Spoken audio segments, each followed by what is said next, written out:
Next, we're going to look at how culture influences a variety of different aspects of our life. And so, what you're going to find there is a PDF that is available called Culture and I'm going to put it on the screen mostly so I can reference this. You should look at it ahead of time. And the way that I've decided to set this video up is I'm going to go through. If you notice, it's broken up into, I think it's 7 different sections. You can see sections 1 and 2 here. I'm going to go through and talk about each section. I'm going to give you time to read each section first. So we're going to start right now with this section on conflict.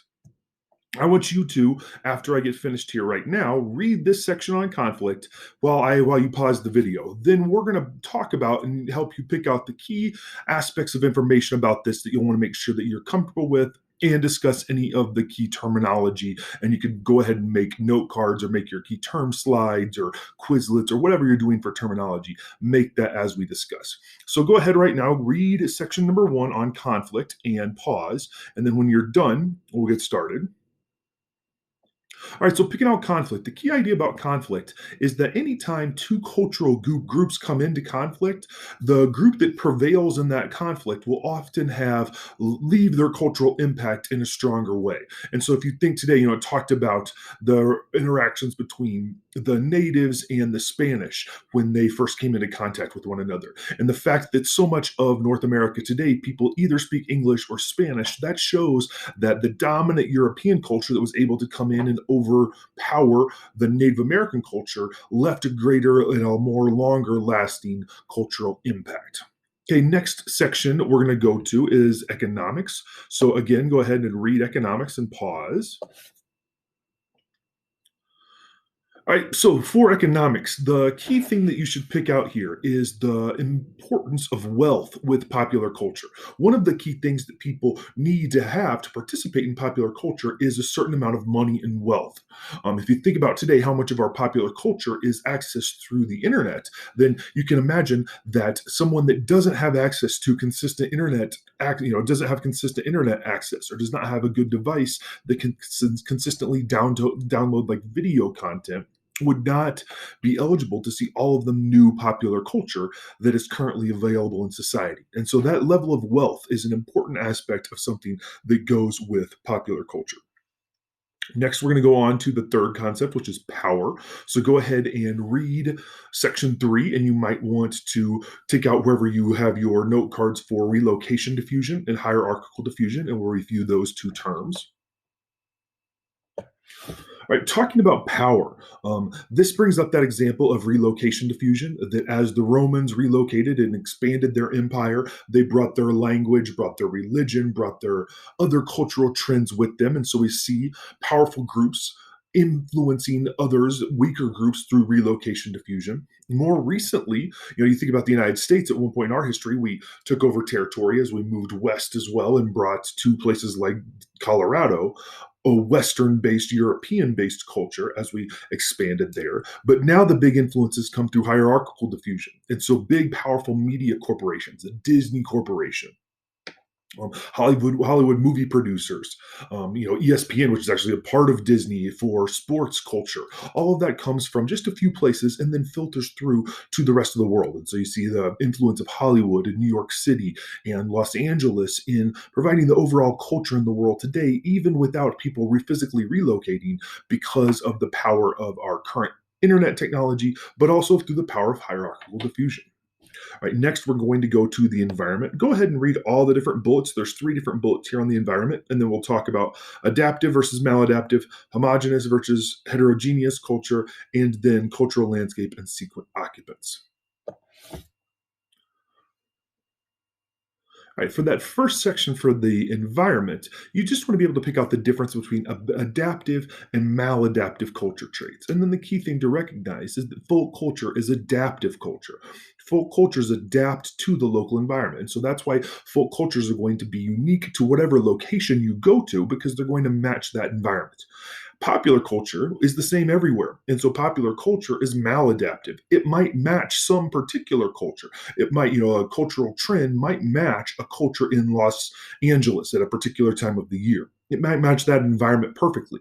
But if people in Denver, Colorado are also practicing that culture, even though our environment is very different than it is in Los Angeles, that's a good example to show that the that popular culture is maladaptive to our environment. Similarly to this, folk culture tends to focus on a homogenous group or homogeneous group. And so picking out a group of people that all have something in common is a key way to find a folk culture. When we think of popular culture, we want to think about a heterogeneous group. It is designed for any of a variety of people to participate in and be involved in the culture. Our final two terms here is this idea of cultural landscape. We've talked about this already. I think you did the Flipgrid activity about the cultural landscape, and this is where, so you're comfortable with that. Sequent occupants is an idea that builds off of this. It's this idea that culture changes and the landscape comes to reflect that. And so I can give the example when I first moved to the Aurora area. They had just built Arapahoe Crossing where the movie theater is, and that was the nice shopping area in Southeast Aurora. That was the nice place to go and shop. Within 10 years of that, new areas had started to open up. And so it still was very nice in Arapahoe Crossing, but it wasn't the new area. Then Corner Star opened, and now Corner Star has more of the nice stores. And now Arapahoe Crossing has become more of discount stores instead of the high-end shopping that it was when it opened probably, 25 years ago. That's an example of sequent occupants. Is over time, the occupant of a different area will change, and then it changes the culture.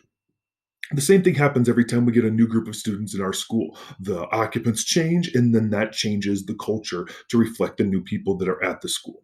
Okay, the next section is going to talk about the idea of scales and regions and realms. So go ahead and read that now.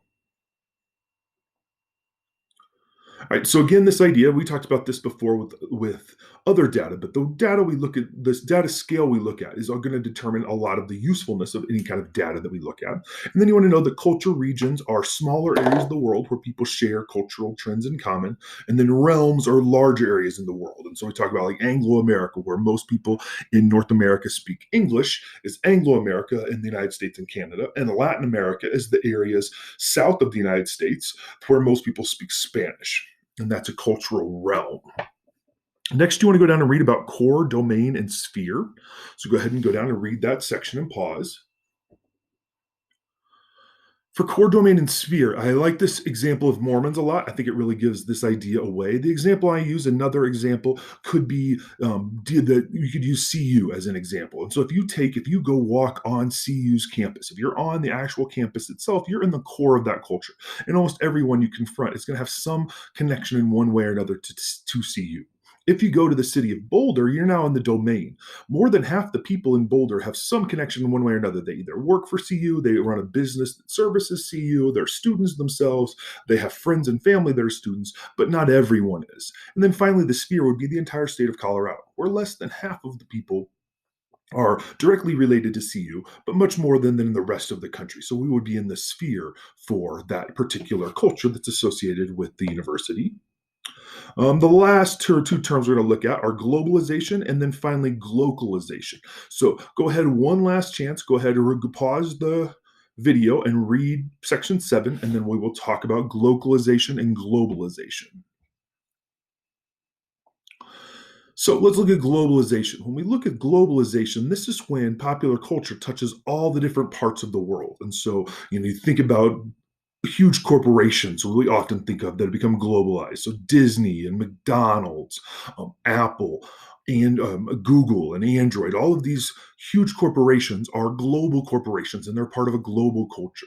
Globalization is an interesting idea where globalization comes into contact with local customs. And so the McDonald's in India is going to have to adjust. Or I always notice this when I travel south to visit my family, my in-laws in New Mexico. My wife's family is from New Mexico, and when we go and travel there, some of the local restaurants like Burger King, will offer green chili on their burgers that aren't available in stores in Denver, but that is reflecting the local culture with something that also makes sense to a global chain. And so those are two good examples of globalization.